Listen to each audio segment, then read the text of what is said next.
વડોદરા શહેરમાં હીટવેવને પગલે disaster management દ્વારા નાગરિકોને સાવચેત રહેવા માટે અપીલ કરી છે।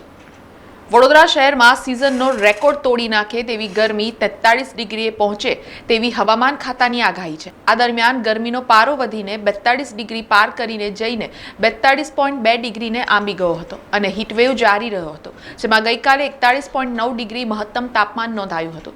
એ પછી આજે 0.9 ડિગ્રીના સામાન્ય વધારો થયો હતો, પરંતુ ગરમીનો પારો 42 ડિગ્રીને પાર કરી ગયો હતો અને 42.2 ડિગ્રીને આંબી ગયો હતો।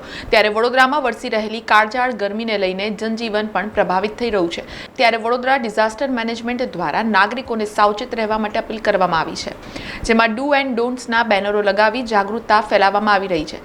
સાથે જ કન્સ્ટ્રક્શન સાઇટ પર 1 થી 4 કામ બંધ રાખવાની સૂચના આપવામાં આવી છે, જે અંગે ડેપ્યુટી મામલતદાર વિશાલ પરમારે વધુ માહિતી આપી હતી। ઉત્તર ગુજરાતના અમુક જગ્યા ઉપર ટેમ્પરેચર વધતા હીટવેવના તકેદારીના પગલાં લેવા માટે સરકારે આગોતરું આયોજન કરવા જણાવેલ છે।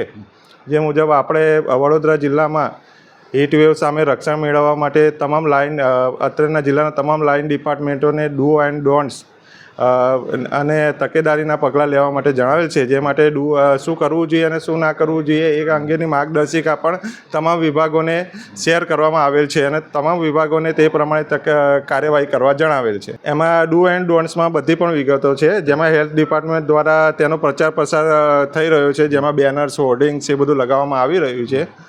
તથા હીટવેવના સમયે બપોરના સમયે બહાર ના નીકળવું જોઈએ કે પછી ઠંડા પાણી પીણાનો ઉપયોગ કરવો જોઈએ, છાશ કે તેનું સેવન વધારે કરવું જોઈએ।